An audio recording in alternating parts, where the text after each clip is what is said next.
देख रहे हैं स्टार्स लाइव न्यूज, निष्पक्ष खबर आप तक। आप सभी दर्शकों को नमस्कार। आप देख रहे हैं stars live news Uttar Pradesh, निष्पक्ष खबर आप तक। मैं शाहिद अली। दिन भर की मुख्य खबरें।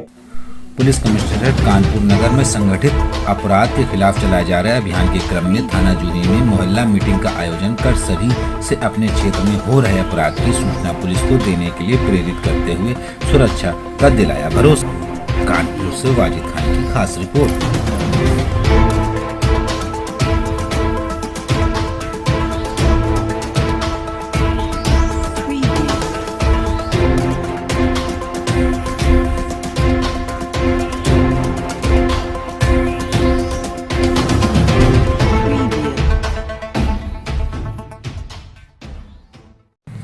जनपद उन्नाव शादी से इनकार करने पर रजोल सिंह ने लड़की को किया अगवा। आपको बताता चलूं, जहां पर लड़की को अगवा करने की खबर सामने आई, आप 6 दिन से लड़की का कोई पता नहीं लगा। लड़की की मां ने बताया कि रजोल सिंह मेरी लड़की से शादी करना चाहता था।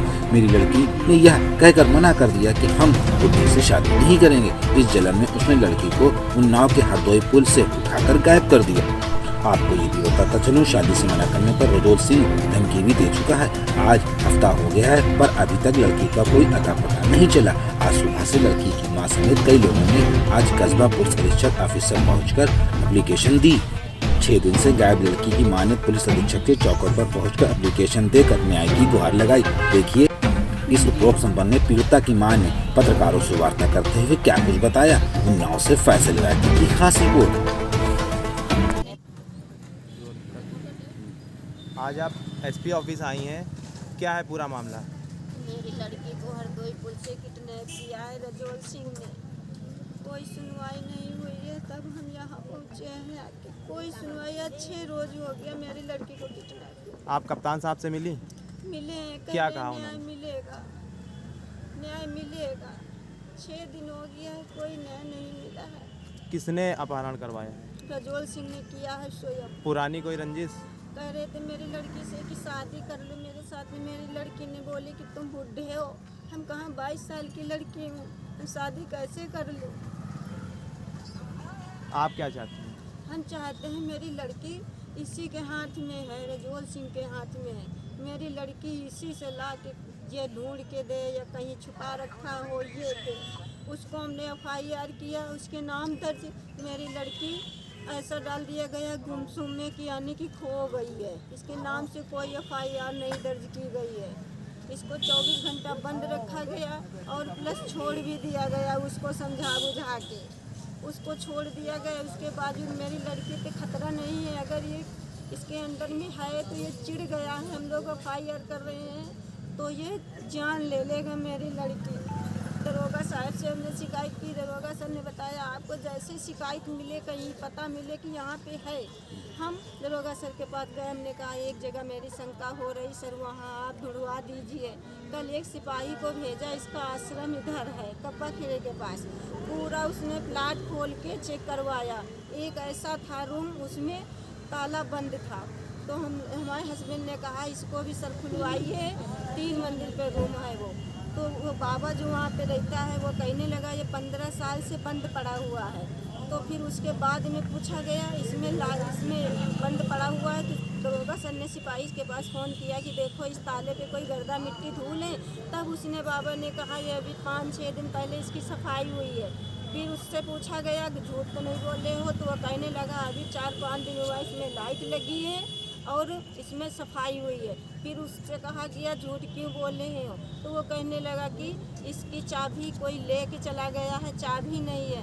सर मेरे हस्बैंड ने दरोगा के पास फ़ोन किया, कहने लगे हम क्या करें। हमने फ़ोन किया, मेरा फ़ोन नहीं रिसीव हुआ। दरोगा ने क्या कहा? फ़ोन ही नहीं उठाया सर मेरा। अगर फ़ोन उठा लेते सर। किस चौकी के दरोगा थे? सर ये चौकी के दरोगा। किस चौकी की?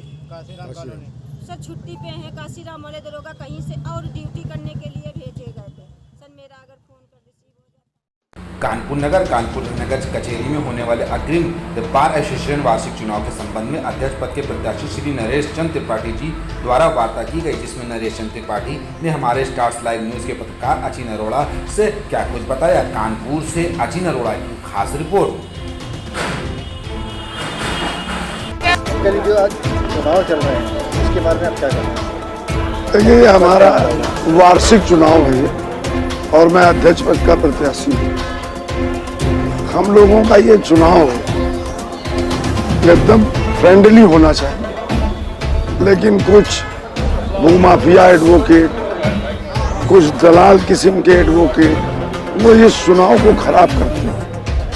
लेकिन इस बार एल्डर कमेटी ने पूरा प्रयास किया है कि चुनाव पारदर्शिता से हो, साफ सुथरा हो और हम लोगों में जो वकीलों की समस्याओं को लेके मुद्दे होते हैं उन पे हम लोग चुनाव लड़ते हैं। जैसे नए अधिवक्ताओं को बैठने की चैम्बर की व्यवस्था, जैसे नए अधिवक्ताओं को स्टाइपेंड की मांग 5,000 रुपये महीने की, हमारी महिला अधिवक्ताओं के लिए अलग से एक चैम्बरों का ब्लॉक, महिला अधिवक्ताओं के लिए शौचालय व लाइब्रेरी की व्यवस्था अलग, PCS, SJS और तमाम प्रकार की तैयारी करने वाले छात्रों को जो अधिवक्ता हैं उनके लिए समुचित क्लासेस, उनके लिए लाइब्रेरी, उनके लिए पढ़ने के लिए व्यवस्था, ये सब चीज़ें जो अब तक नहीं हुई हैं जिनकी अब जरूरत है, उन मुद्दों को लेके हम चुनाव मैदान में हैं।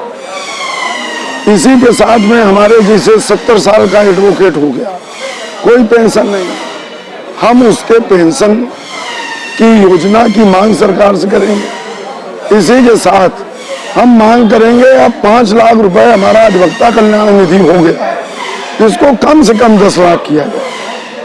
हमारे जो अधिवक्ता हैं उनको उनके खिलाफ कोई कार्रवाई इसलिए न की जाए बिना बाहर से पूछे, क्योंकि वो एक पक्ष के होते हैं, दूसरा पक्ष उनको फंसाने की सोचता है।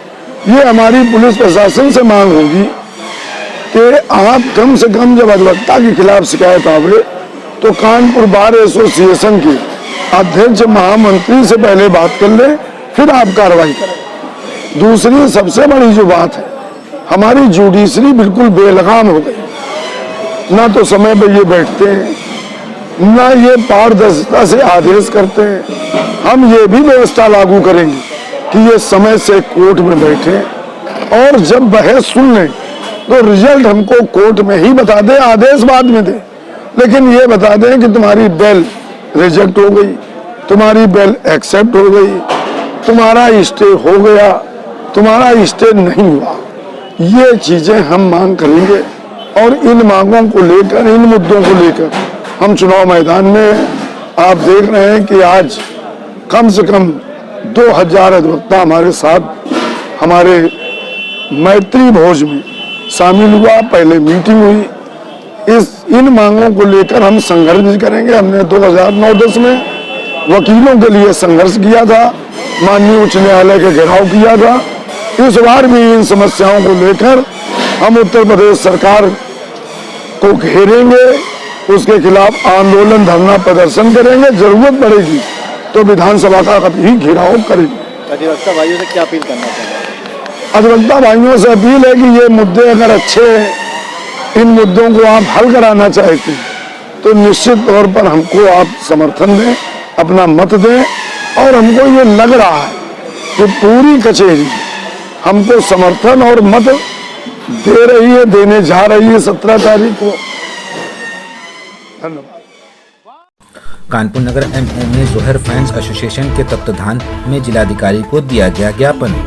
आपको बताता चलूं, दिनांक 31/7/2019 को भू माफियाओं ने अधिकारियों को गुमराह कर 100 वर्षों से ट्रस्ट की संपत्ति पर बतौर किराएदार रह रहे 50 से अधिक मकानों को ध्वस्त करा सैकड़ों लोगों को असावधानिक रूप से बेघर कर दिया था। विगत 2 वर्षों से पीड़ित दर-दर भटक रहे हैं, परंतु आज तक ना तो ट्रस्ट की संपत्ति की जांच हो सकी और न ही किराएदारों को बसाया गया। MM जोहर फैन एसोसिएशन के अध्यक्ष व पदाधिकारियों व समस्त किराएदारों ने जिलाधिकारी को इस संबंध में ज्ञापन दिया और जांच करने की मांग की गुहार लगाई।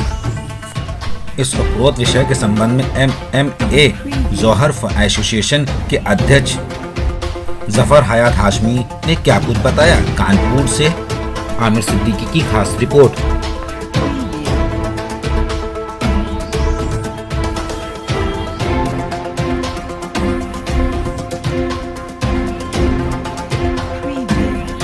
MMA जौहर प्रेस एसोसिएशन। आज यहाँ किसी दुर्गा प्रसाद सूची देवी ट्रस्ट की संपत्ति बंगला नंबर 65 और 69 जो कानपुर कैंट में है, वहाँ 31 जुलाई 2019 को बिना किसी संवैधानिक नोटिस के या प्रक्रिया के सैकड़ों वहाँ पर रह रहे लोगों को मकान ध्वस्त करके उन्हें बेघर कर दिया गया था, जिसके बाद से निरंतर ये लोग न्याय की आस में दर बदर भटक रहे हैं, निरंतर कार्रवाइयाँ कर रहे हैं, प्रशासनिक अधिकारियों से भेंट कर रहे हैं, मगर आज की दिनांक तक इनकी कोई सुनवाई नहीं हुई। इस कोरोना काल में जहां पर प्रधानमंत्री आवास योजना के अंतर्गत लोगों को बसाने का काम किया जा रहा है, वहीं इस तरह भूमाफियाओं की दखलंदाजी से ट्रस्ट की संपत्ति पर कब्जा के मकसद से इन लोगों को बेघर करने का काम किया गया है।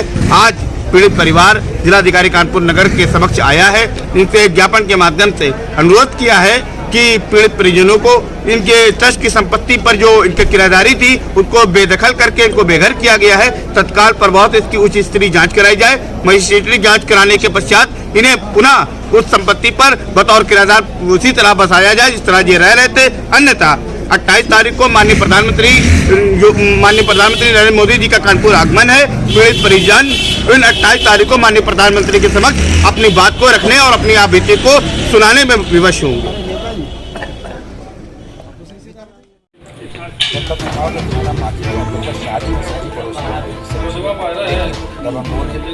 ऊपर किया जानलेवा हमला और तोड़े पैर।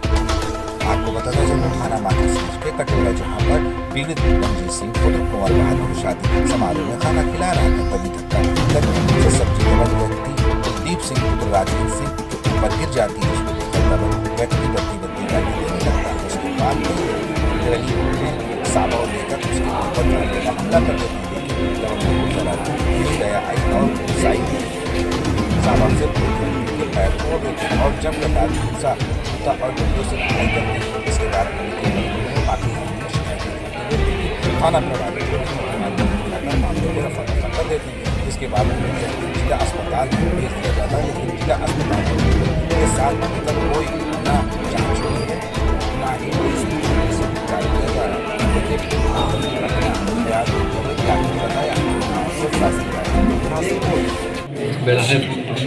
क्या नाम है आपका? रंजीत सिंह। क्या हुआ? मेरे गांव में कुटरा का निवासी हूँ मैं। मेरे गांव में बारात थी पड़ोस में। मेरे पिताजी बुढ़े हैं, मेरा भतीजा एक है, मेरे भाई ख़त्म हो गए।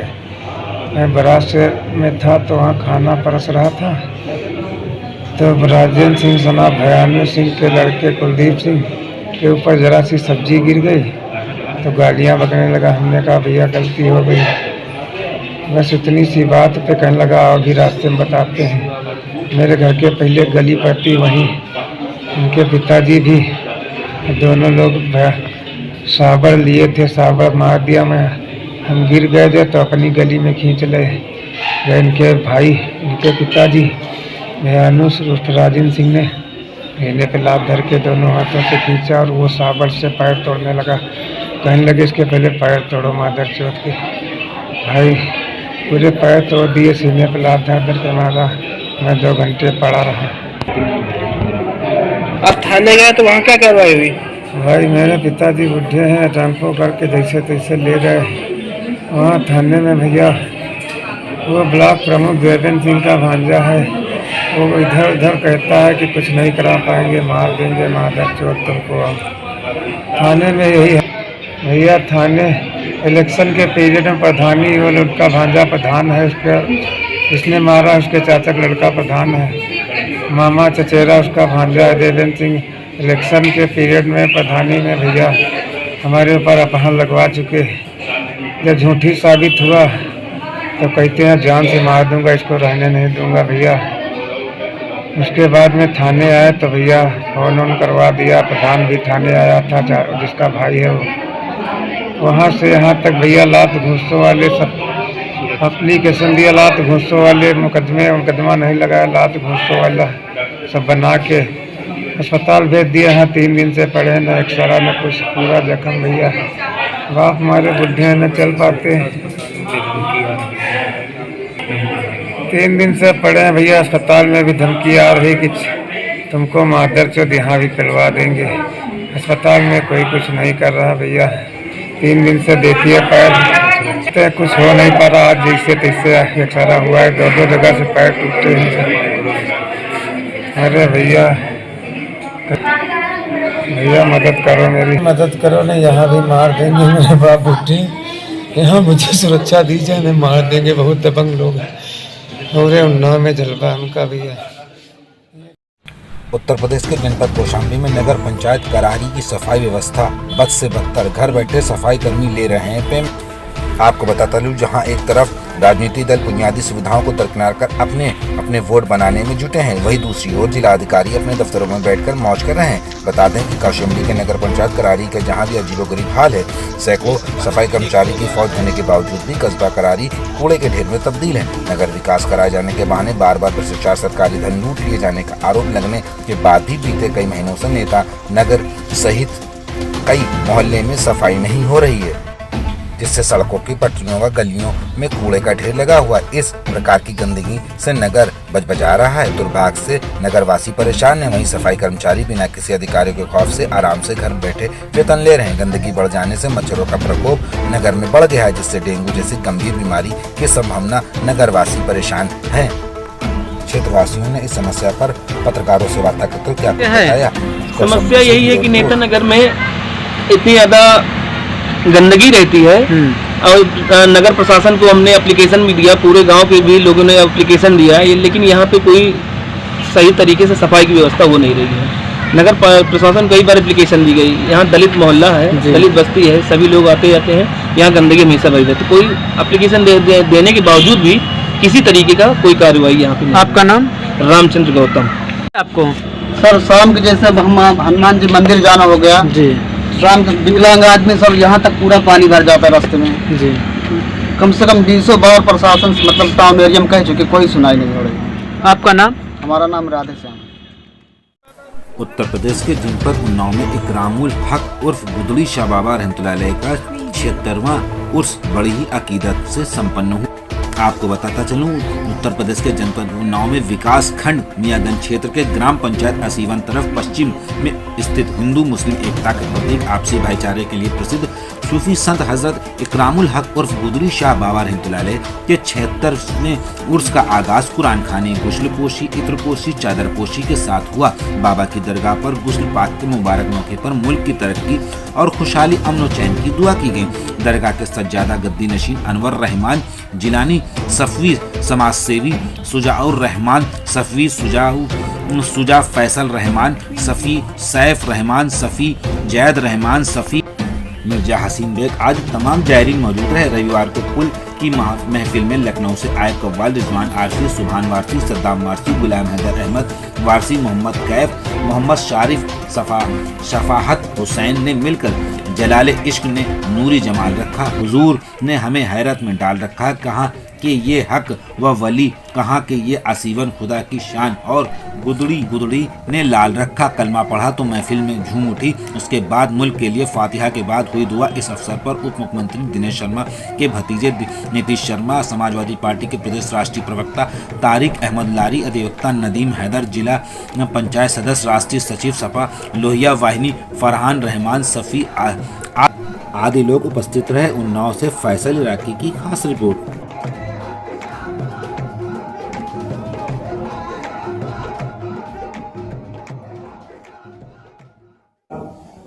शुभ रात्रि, शब्बा खैर।